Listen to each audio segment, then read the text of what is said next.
we look to anticipate what's going to happen to us next because we don't want to be killed by that snake or that box jellyfish or whatever it is. But when we get into music, we're in safe territory, so we can enjoy a few surprises. In fact, if we don't have any surprises, we're probably not going to enjoy the music very much at all. This, I think, is really interesting from a performance perspective. Strongly communicated authentic feelings are multimodal and embodied. Now, what this means is that if I smile, my voice changes. You can see I've changed what I'm looking like. If I sigh, what you see and what you hear is also changed. For the emotion to be authentic, it's going to be multimodal. I grew up at a time when music was all about what you heard. But you saw with Keith Jarrett before. Keith Jarrett is absolutely embodied in his activities as he's in full flow. And I think this multimodality becomes one of the interesting sort of dimensions of what it might mean to be a performer trying to communicate to an audience. Another interesting one, which I should say, when I'm talking about David Huron, of course, he's collecting insights and thoughts from many, many other people and working them through in relation to music. But one of the things I thought was very interesting, that of course, when you think about it, feelings are really complex, and they often contain within our identities elements which might appear contrary. Let me give you an example. If I'm grieving, I'm sad, but I'm also nostalgic because I remember happy memories. If you think about the embodiment of those emotions, sadness tends to be quite dull. Grief is full of anguish, extended gestures, and so on.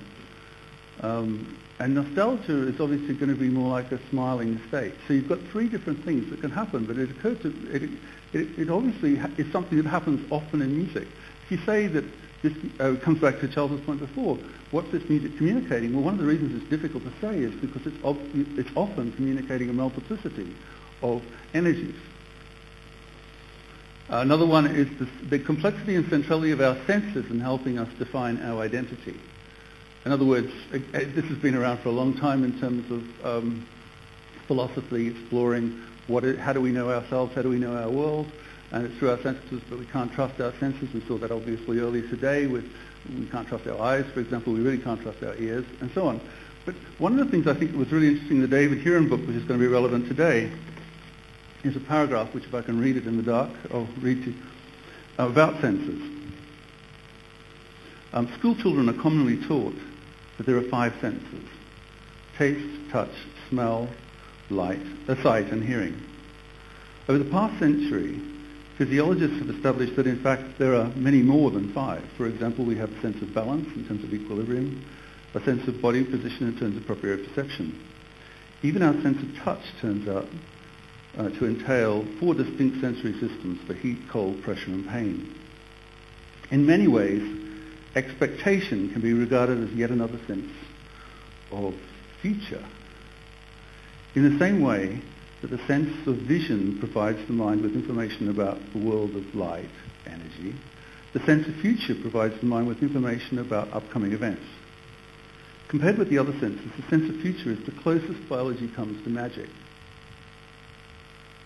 How can we tell what's going to happen in the future? Yet our entire identity exists because somehow we were able to anticipate into the future. And one of the things I think becomes really fascinating is the relationship with this sense of telling of the future. Okay, we'll come back to Johannes Brahms. We'll go back to Johannes Brahms. We'll come back to David Huron in a minute. What do you need to know about him for this bit? Well, he's a German composer, lived most of his life in Vienna, spent most of his adult summers in the Alps, and in 1886, when he wrote some of the pieces I want to refer to quickly now and we'll hear later on, if you come to the concert, please come to the concert, he was in Lake Thun in Switzerland. He liked writing songs. Not a lot of people know this because he's much more famous as somebody who writes grand-scale chamber and symphonic works, but actually all of them, they're important, but actually there's volumes and volumes of songs. And he himself, I think, saw these as the source of the starting point for his creativity. He liked walking and drinking. Now, before we get into the particular energies of mushrooms in the 21st century laboratories in Johns Hopkins, I think we should also look at the influence of alcohol in the 19th century creative process, because in fact they may not have been that different. But I think also we shouldn't underestimate the value of walking in terms of creativity. So Brahms used to have a sort of standard plan, which was if he was setting a song, he'd learn the words, he'd go to his favourite bar, the Red Hedgehog, have a drink, and then go walking in the hills while thinking through these words, finding the phrases, finding their shape while walking. It's interesting if you go to sort of Oxford colleges and so on, they always have places where you can walk. This idea that the way to access creativity is perhaps not by sitting still, but you do want some sort of reflective dreamlike state, so therefore walking maybe is quite useful. He was a bit of a loner, but prone to infatuations. This is particularly relevant for these particular pieces because he wrote them for a woman 30 years under his age who he was sort of thinking he might be able to involve in a relationship. He played the piano well. He was interested in old music. He enjoyed folk music and dance music. Now, old folk dance, things that have been around for a long time, when things that take us perhaps closer to nature. So all of the things that become the artifice that comes on top of this maybe go backwards. These are the songs that you'll be hearing if you come to the concert at 7:45 in Yonsei Conservatory. But what I want you to look at here are the diversity of energies and inputs that turn up in actually what is a very simple poem. So in the first one, for example, I want you to come soon, the garden's blooming, no pair of eyes can see everything. We go into a dream state, but I wish you were amongst the lovers who are true to me and love me. The second one is about love. And it's actually really difficult to describe love in words, but you know it's a feeling. You felt love, and that's basically, so it's about love. But actually, if you look through the particular topics and energies as the phrases unfold, you'll see there's a lot of very different images, metaphors, and so on. Finally, the sadness of somebody who's dying, who may not see the person they wish would come to see them one last time. The first piece of the three was called Come Soon. The last words you hear is come soon. So the journey from anticipation, a sweet anticipation, to actually anticipation that is hopeless, is framed in these three songs as they take place over time. Inspiration. I want to talk a bit about inspiration, which is a little bit like creativity maybe. What I always like about inspiration is the fifth definition. And that's really the one I want to talk about. The other ones you've heard about often. The act of, or process of inhaling or breathing in. My thesis is that how you breathe in can determine what you're about to say. If the emotion of your breath is linked to if your breath is authentic, is basically what I'm trying to say. So I want to look a little bit at this concept of the relationship between breathing and feeling and ultimately communicating. That's a picture of Lake Thun, which is where Brahms wrote the songs. Can you imagine walking up and down that hill? Can you anticipate walking up and down that hill? You know it's not really going to be a straight line up and a straight line down like it looks on that hill. As Charlton was saying before, every step when you walk, but every step when you walk, you have to negotiate the terrain in the moment. But you can get a sense of anticipation of where that's going. There'll be moments where your emotional energies will shift from having to be really concentrated to or to actually being able to flow freely without having to worry about that at all. What I want to do now is actually to get you some sense of something that I think is really fundamental to music and links into some of the David Huron ideas and also links into this Brahms. What I need you to do is to stand. Can we all stand up for a second?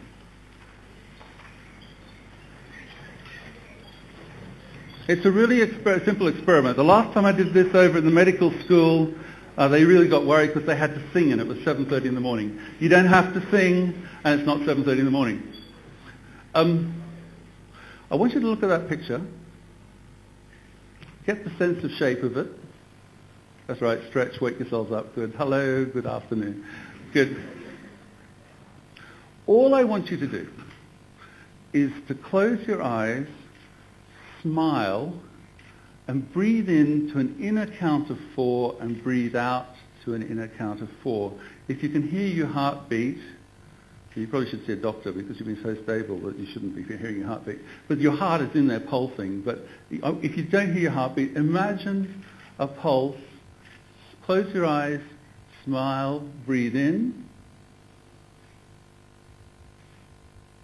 and breathe out.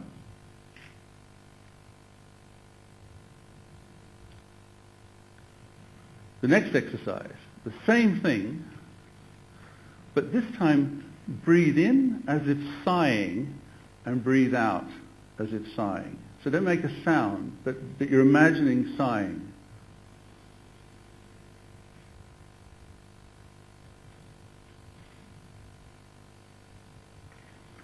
Now, third exercise. Breathe in as if your face is sighing. Breathe out as if your face is smiling.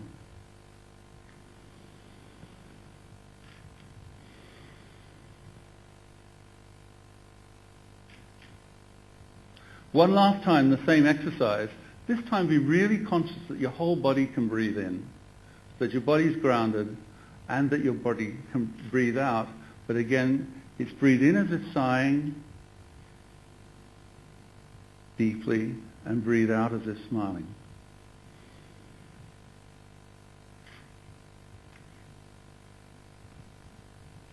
My hope in the little experiment, which is about the size of a musical phrase,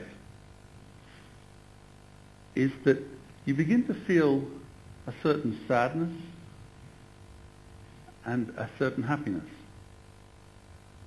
That the actions of what we've done with our body and our breath have limited have connected to the emotions we'd normally associate with those gestures. Music has a similar sort of impact. You have no reason to feel sad or happy. I said smile and sigh. But the gesture can create the illusion that we're already triggering emotions. Now the music, of course, is a much more sophisticated energy along similar lines. Where are we gone? You can all sit down now for a second.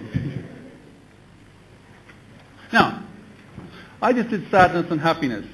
There's a Centre for Effective Sciences in Geneva that has done what they call a Geneva emotion wheel. I'm going to refer back to it very quickly later on. But the basic thing you see there is that there's a whole pile of emotions, and one could think for a moment that there might be a whole set of breaths and phrases, the phrase being the period of breathing in and breathing out that might be relevant to these emotions. I mean, for now, we just need to see that that's there. Some thoughts about the creative process. We want to talk about creation, performance, communication, reception. Basically, we will learn in all our musics the specific musical syntax that's relevant to our time. That's why musical styles can change.